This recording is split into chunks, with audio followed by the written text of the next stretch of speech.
As Revelation 13:18 says, "Here is wisdom.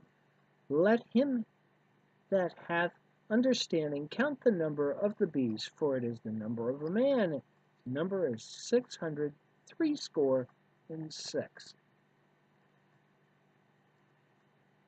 We know also that Revelation 19:20 says that the beast was taken, and with him the false prophet that wrought miracles before him, with which he deceived them that had received the mark of the beast.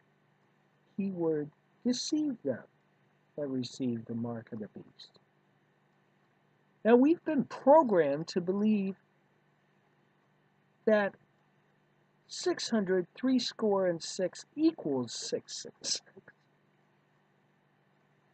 But we've got to be cautious and consider the possibilities that we might have been deceived all along. And indeed, 600 threescore and six doesn't equal 666, and instead equals another number entirely.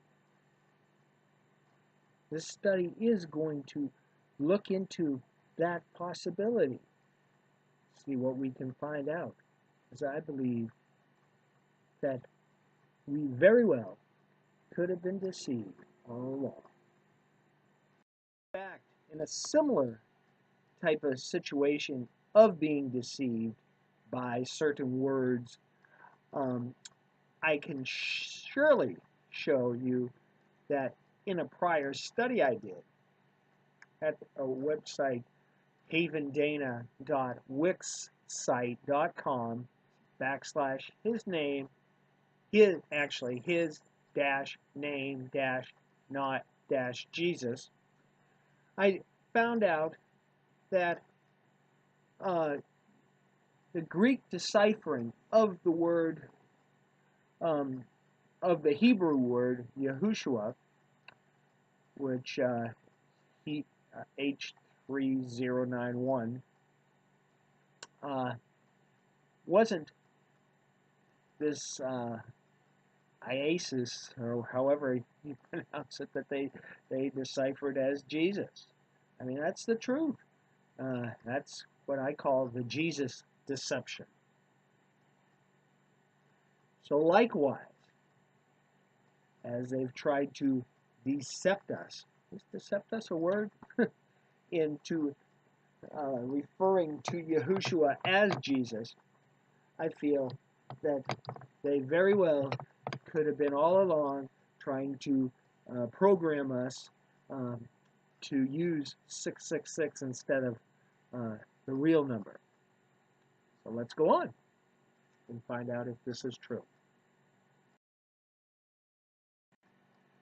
What I'd like to know is, why are we even in the first place looking at the Greek deciphering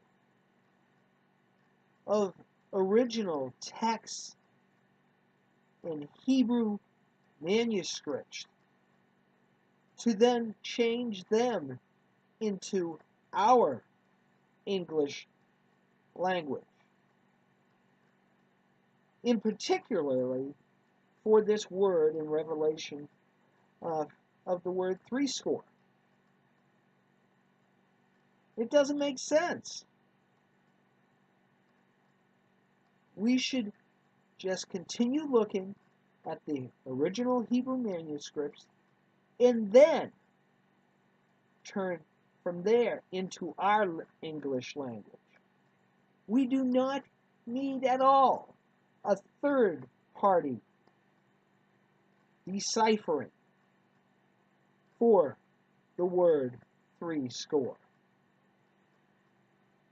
So now let's look at the word threescore and find out what the root word of threescore is.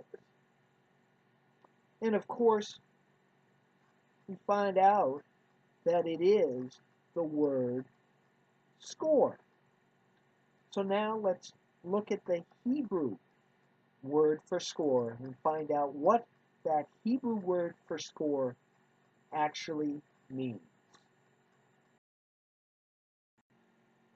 So going back to the Hebrew word score, looking at it, we see that it comes from word 6242, meaning a 20th. And that word itself comes from word 6235, Hebrew word 6235, meaning 10. And that word itself comes from word 6237, meaning to give or take a tenth, to tithe.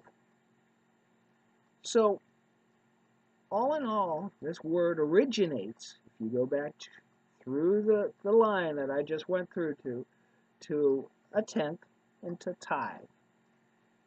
Now let's go further on and see if we can find out if that makes sense with Hebrew scripture when we come to words threescore and fourscore. And sure enough, we find that in the scripture of Genesis 53, it says, and 40 days were fulfilled for him, for so are fulfilled the days of those which are in bond. And the Egyptians mourned him for 10 days, which indeed equals 40. And then we find also in Joshua 14:10, it's saying, and now, behold, the Lord hath kept me alive, as he said, these 45 years, even since the Lord spoke this word until Moses, while the children of Israel wandered in the wilderness. And now, lo, I am this day 5 years old, which again equals 45. And that was in reference to Caleb. And as we go on to the next scripture, we find that in Psalm 90, which is specifically a prayer of Moses, that Psalm 90:10 says, the days of our years are 60 years and 10, and if by reason of strength they be 80 years, yet is their strength, labor, and sorrow, for it is soon cut off, and we fly away. Psalm 90:12 says, teach us to number our days. So we're looking at Moses writing these things, the one that brought the children of Israel through the Exodus of 40 years. And we do see in Numbers 14:33 that indeed it says, and your children shall wander in the wilderness 40 years, and so was the days of their wandering. And they were taught to number their days.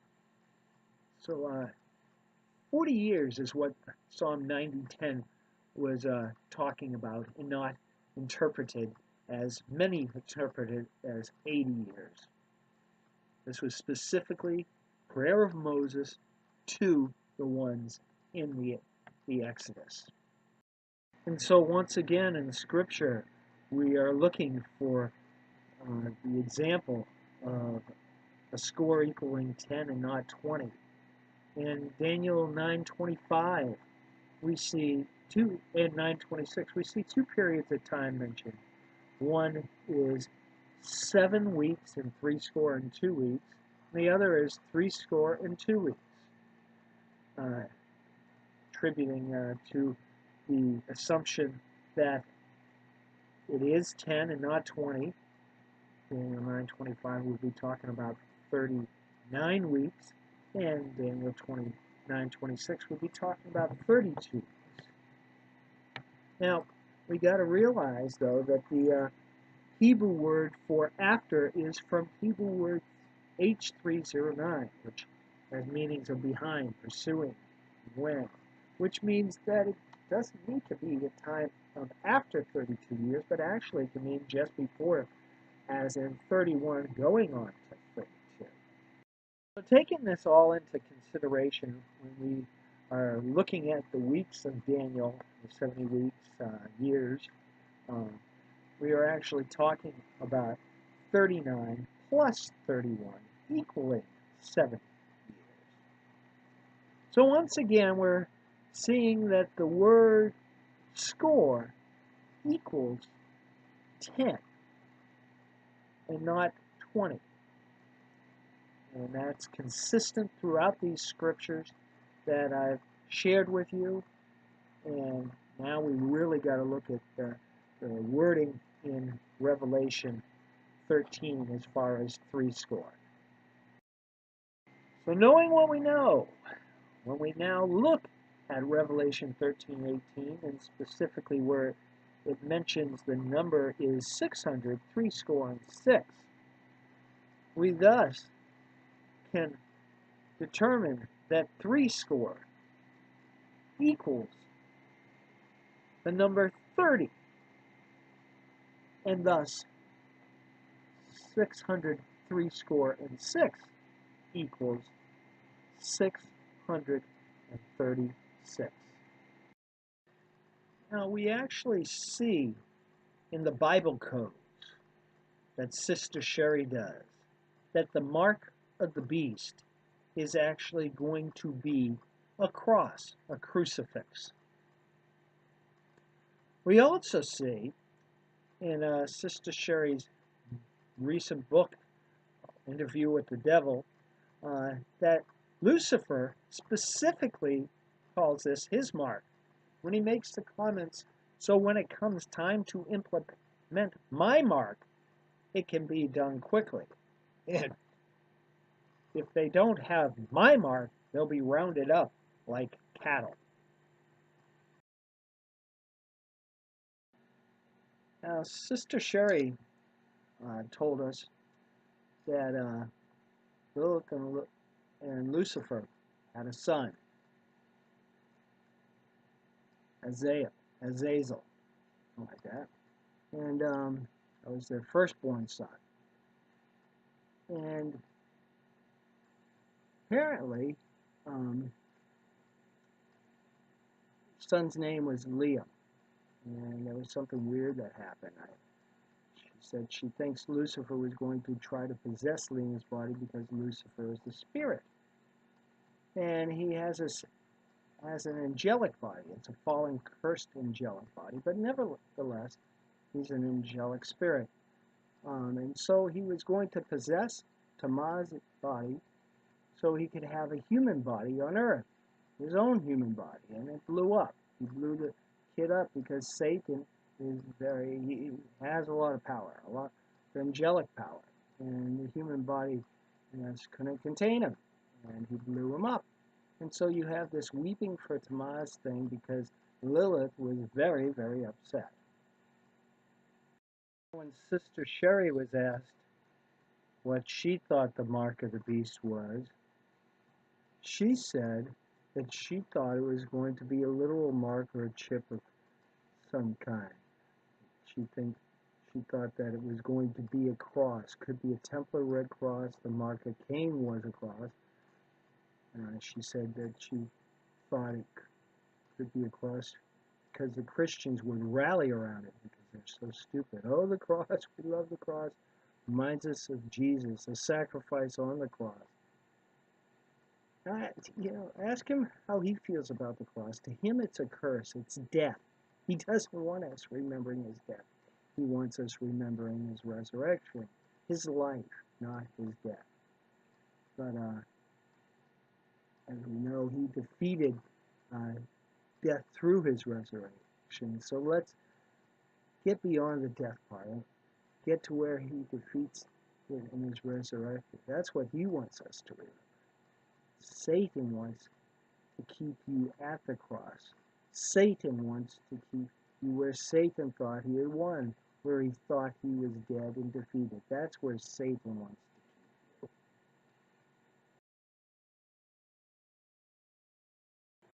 So how does Satan keep us at the cross? By telling us that the cross is a good thing, that everyone should be wearing the cross and continue wearing the cross, that It's a representation of something good, um, that we should be proud to wear it. And celebrities wear it. They wear it all the time. They celebrities promote it. No problem. Don't you want to be like these celebrities and also promote the cross? Come on. Follow suit. Be like the celebrities. So this is the mark of Lucifer. This is the mark of Tammuz. This will be the image that one will be getting, thinking that they are doing the right thing, that they are receiving the mark of their Savior. They will be told that they are safe, to keep calm, that this is not at all the mark of the beast. This is not 666. This is an entirely different number that actually adds up to 636. Again, keep calm. You are safe. But what we find out is when we look at the number 636 in the gematria calculator and put in the words Lucifer cross, it adds up to 636.